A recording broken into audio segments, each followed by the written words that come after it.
Hi, in this video, we are going to see capital structure in financial management. Before that, please subscribe this channel and hit the bell icon to get the further notification. Okay, first let us see what is the meaning of capital structure. See, capital structure refers to the composition of long-term sources of funds such as debentures, long-term debt, preference share capital and ordinary share capital including reserves and surplus, that is retained earnings. See, one of the main objective of financial management is maximize the shareholder wealth and minimize the overall cost of capital. That is the two main objective of financial management. Okay, here capital structure means there are various sources of funds are available. In that, the finance manager has to decide the proportion which is going to give maximum benefit to shareholder. At the same time, the overall cost of capital should be minimum. That is the two major objective of any financial manager. Okay, now let us see the different components of capital structure. So generally, there are various long-term source of funds are there, like debentures, long-term debt. Long-term debt means long-term borrowings from bank and long-term borrowings from any financial institutions. Okay, debentures, these are all called long-term debt. And then preference share capital and ordinary. Ordinary means equity share capital including reserves and surplus. The reserves and surplus which belongs to equity shareholder, that will be added along with the equity shareholder. Okay, so these are the various sources of long-term fund. Now the company has to decide, that is the finance manager has to decide which proportion they are going to select in order to raise the long-term fund. Okay, at the same time that will going to give maximum benefit to shareholder. Okay, that is the main objective. Based on that only, the manager has to take a proper decision regarding capital structure. There is a difference between capital structure and financial structure. Financial structure means the entire item which is entered under liabilities. See, while you prepare the balance sheet, under liability side you can find various components like long-term fund, share capital and current liabilities. The entire thing totally called as total liability. Okay, the total liability side, all the components combinedly called as financial structure. Whereas capital structure means it is a part of financial structure. Okay, that is a capital structure deals only long-term sources of funds, that is debentures, long-term debt, preference shares and equity shares. Capital structure excluding all short-term credits. Okay, this refers only long-term sources of funds. Okay, now let us see what are the two different types of securities. One is shares, the another one is debt. Under shares, we have two different types of shares. One is equity shares, another one is preference shares. See, equity shareholder is the real owner of the company. Okay, so equity shares and preference shares, these are the two types of shares. The next one is debt. Debt means all long-term debt, that is all third-party liabilities or comes under debt. The first one is debentures and then bonds, public deposits, loan from banks and loan from any financial institutions. These are the different components of debt. Okay, these are the third party liabilities. Okay, again I'll tell you. The first one is shares. In shares we have two types of shares, equity shares and preference shares. The next one, debt. These are the different components of debt. Okay, these are the total sources of long-term fund. Now let us see the different patterns of capital structure. Generally, there are four patterns or four different types of capital structure is available. Okay, based on their objective, the company, the finance manager can decide any one capital structure. Okay, now let us see the four different types of capital structure. The first one is equity share capital only. For example, if a company want to raise 1 lakh rupee long-term fund, the first option is they can simply issue equity shares to general public in order to raise 1 lakh rupee share capital. That is the first option. That is equity share capital only. There will be no other securities. They are issuing only equity. That is the first pattern. The second alternative is they can issue equity share capital and preference share capital. Let us see the same example. See, the company want to raise 1 lakh rupees fund. Here we have two options. They can raise the fund by way of issuing equity shares as well as preference shares. For example, 50,000 in the form of equity shares and 50,000 in the form of preference shares, or 20,000 in the form of equity, 80 preference, or 80 equity, 20 preference. So according to the proportion, according to their decision, they can pick or they can decide the proportion. But here we have two options, equity and preference. So this is the second pattern. The first one is only equity. In the second pattern, two things are there, equity and preference. Okay, look at the third one. The third pattern of capital structure is equity share capital and long-term debt. So here the company can raise the same 1 lakh rupee by way of issuing equity shares as well as they can borrow money from bank or they can issue debentures. So long-term debt means debenture, bonds, long-term loans. Okay, these are the different types of debt.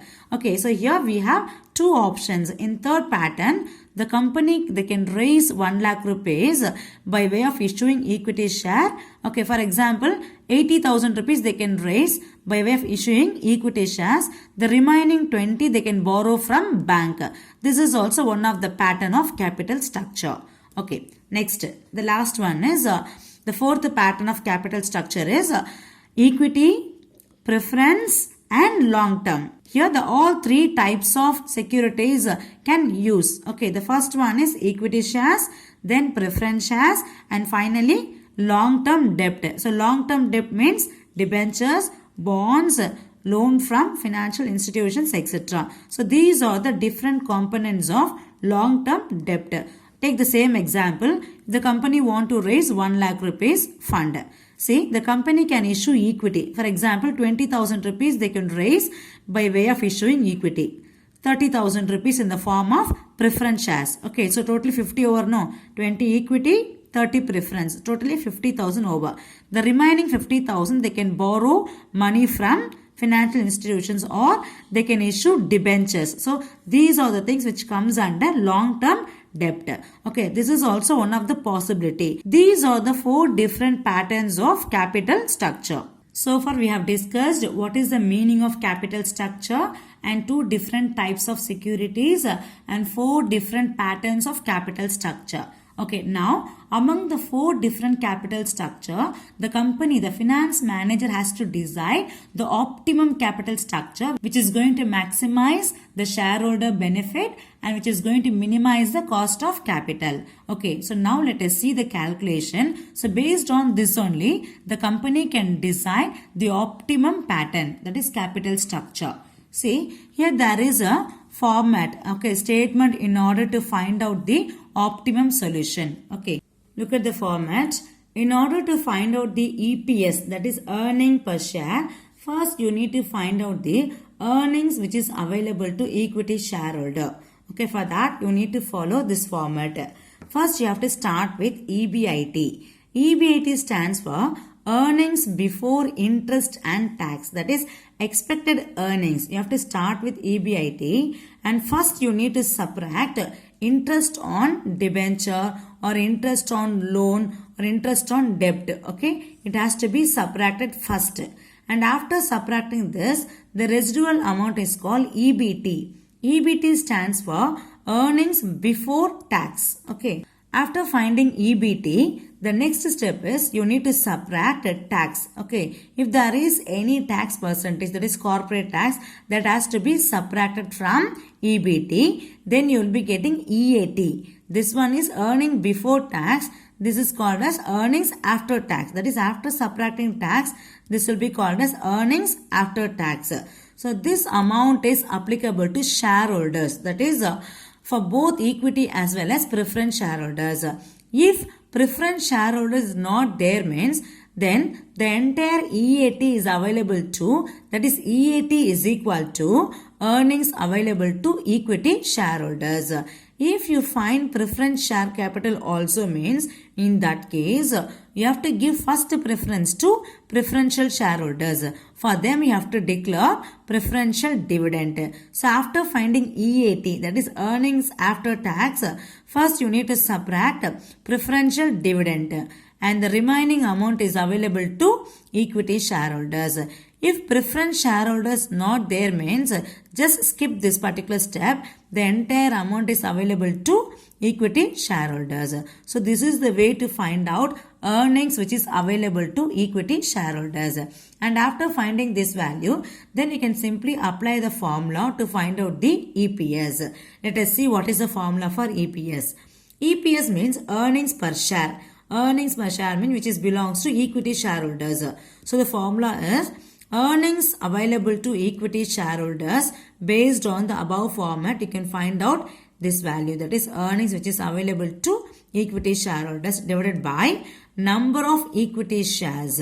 So this is the formula to find out EPS. There is an alternative formula to find out EPS. The formula is EAT, that is earnings after tax divided by number of equity shares. So instead of earnings available to equity shareholders, here you have to take EAT. So EAT means, look at the format, if there is no preference share capital means, in that case, this amount, the entire EAT is applicable to or available to equity shareholders.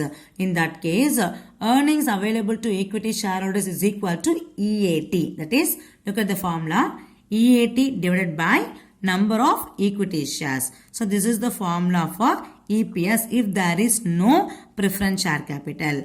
And this is the formula to find out EPS if there is preference share capital. Now look at the problem. Alstom Limited, a widely held company, is considering a major expansion of its production facilities, and the following financial alternatives are available. Alstom Limited want to raise some fund for the major expansion. So here we have 4 alternatives.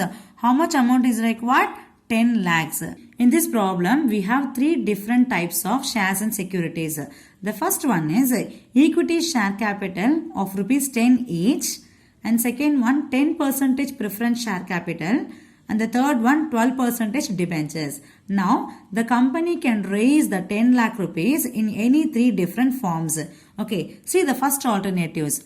Okay, alternative 1 is the entire 10 lakh rupees they can raise fund in the form of equity shares only. Now see the pattern, different patterns of capital structure. Look at the patterns of capital structure. What is the first pattern? Equity share capital only. Okay, in the first alternative, the company can raise the entire 10 lakh rupees in the form of equity shares only. Look at the problem. See, in the first alternative, the entire 10 lakh rupees raised in the form of equity share capital only. This is the first pattern of capital structure. This is the first alternative. Look at the second alternative. The same 10 lakh rupees they can raise in the form of equity shares 5 lakhs and preference share capital 5 lakhs. So here 2 things are there. In the second alternatives, they can raise the fund in the form of equity and in the form of preference shares. This is also one of the type or one of the pattern of capital structure. Look at the pattern of capital structure. The second pattern is equity share capital and preference share capital. So according to this only, we have second option. Look at the problem. Okay, the first alternative is only equity. Second alternative is equity and preference. Third alternative. In the third alternative, the company can raise the same 10 lakh rupees in the form of equity, 5 lakhs in the form of equity, 3 lakhs in the form of preference, and 2 lakhs in the form of debentures. So this is also one of the alternative to raise long-term fund. That is 10 lakh rupees they can raise in this form. This is also one of the pattern of capital structure. Look at the pattern for capital structure. See, in the fourth pattern, equity, preference share capital and long-term debt. So this is the third alternative in our example problem. So we have equity, preference and long-term debt, that is debenture. Look at the problem. The last alternative is 5 lakhs in the form of equity and 5 lakhs in the form of debenture.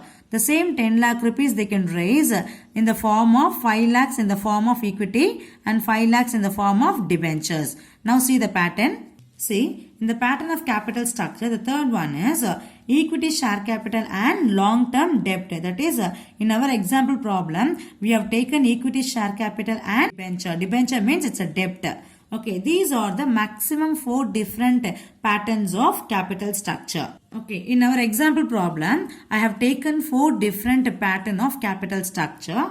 Okay, now the expected rate of return before tax is 20%. So their EBIT, that is earnings before interest and taxes, 20%. They are expecting 20% on this value. So how much amount is required by Alston Limited? 10 lakh rupees.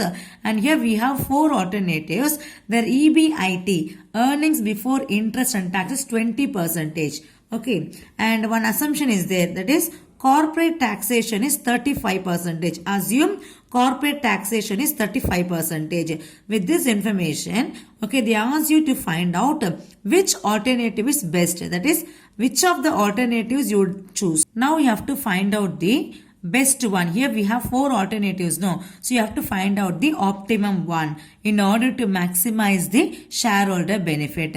Okay, for that you need to find out the earning per share, that is EPS, for each and every alternatives based on the format which I have explained earlier. Now let us see how to find out the best alternative. See the solution. First you have to prepare statement showing evaluation of financing alternatives. In our problem we have 4 different alternatives now. So put separate column for each and every alternatives and here particulars. So now you have to calculate profit which is available to equity shareholders based on the format. Look at the format. You have to start with EBIT and subtract interest on debt and then subtract tax and then subtract preferential dividend. These are the 3 items you have to subtract. You have to follow the same order. First one interest, second tax and the third one dividend, that is preferential dividend. The rest of the amount is available to equity shareholders. That's all. Look at the problem. First you need to find out the EBIT. Okay, you have to start with EBIT. So how much EBIT? The expected return is 20%. 20% on what? How much amount is required? So 10 lakh rupees is required. No, for that you are expecting 20% return. So EBIT is 20% on 10 lakhs. So first start with EBIT. So EBIT how much? 20% on required amount. For all 4 alternatives, 10 lakhs is required. No. So 20% on 10 lakhs, 2 lakhs.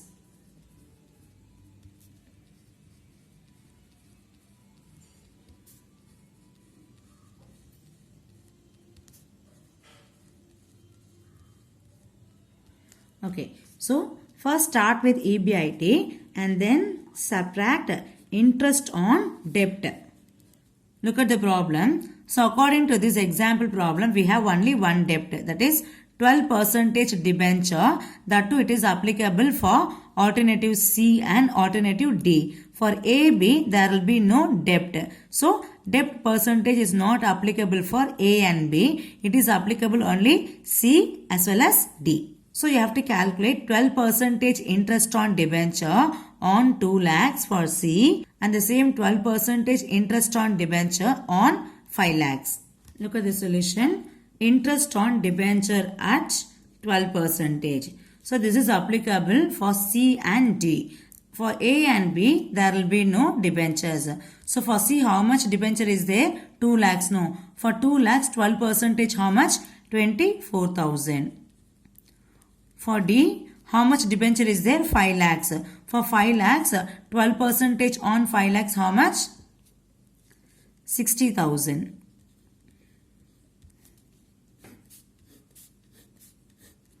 So the remaining value for A, B, there will be no changes. Same value you can enter. For C, 2 lakhs minus 24,000. 1,76,000. 2 lakhs minus 60,000, 1,40,000. This amount is called EBT. EBT stands for earnings before tax. Okay. So first we have started with EBIT and we have subtracted interest on debenture. The remaining amount is called EBT. Earnings before tax. Next. So first you have subtracted interest. Second you have to subtract tax. How much tax percentage? Just see the problem. Here the corporate taxation amount is how much? 35%. Now just subtract tax at 35% on this value. Okay. So 35% on 2 lakhs, 35 on 2 lakhs, 35% on 176 and 35% on 140. 70,000, 70,000, 61,600, 49,000. Okay, now just subtract tax value from EBT. Then you will be getting EAT, that is earnings after tax. 1,30,000, 1,30,000, 1,14,400, 91,000. So this amount is called EAT. Again I tell you, first we have started with EBIT, then first we have subtracted interest, then we have got EBT, earnings before tax, and after subtracting tax we have got EAT, that is earnings after tax. This one is before tax, this one is after tax. Now this amount is applicable to both the shareholders, that is equity shareholders as well as preference shareholders. If there is any preference shareholders, then you have to subtract preferential dividend out of this value. And after subtracting the preferential dividend, the remaining amount is applicable to equity shareholders. Now look at the problem. So according to our problem, we have both equity as well as preference shares. So first you have to give preference to preference shareholders. How much dividend you have to declare? 10%. The percentage will be given in the problem itself. Okay, that is a 10% preference share capital. Okay, this 10% preferential dividend is not applicable for A and D. Okay, because there is no preference share capital. But this is applicable for B and C. Now you have to calculate 10% preferential dividend for B as well as C. Okay, 10% on 5 lakhs. And 10% on 3 lakhs. Look at the answer. After finding EAT, then you have to subtract 10% preferential dividend. Okay, if there is any preference share capital, in that case only this deduction is applicable. Otherwise, the entire EAT is applicable to equity shareholders. But according to our example problem, here we have preference share capital. So that you have to give first preference to preference shareholders. So 10% preferential dividend. Okay, it is not applicable for A and D. Okay, you have to calculate 10% on 5 lakhs. For B, how much? 50,000. For C, 10% on 3 lakhs. How much? 30,000. Okay. So after subtracting preferential dividend, the remaining amount how much? For A, the same value, 1,30,000. For B, 80,000. For C, 84,400. For D, 91,000. This is the earnings which is available to equity shareholders. See, now we have calculated earnings available to equity shareholders. Now you can find out the EPS based on the formula. Now look at the formula. See, what is the formula for EPS? EPS means earnings per share. Okay, earnings available to equity shareholders divided by number of equity shares. Here we have earnings available to equity shareholders. For A, 1,30,000. For B, 80. For C, 84,400. For D, 91,000. Now take this value and divide by number of equity shareholders. Okay, look at the problem. See, for alternative A, we have equity share capital. How much? 10 lakhs.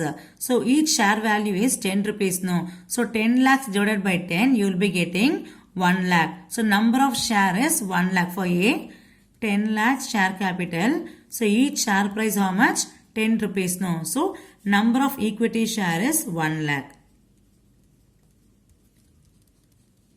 number of equity shares. Okay, for A 1 lakhs. For B, how much share capital? 5 lakhs. No, 5 lakhs divided by 10, you will be getting 50,000.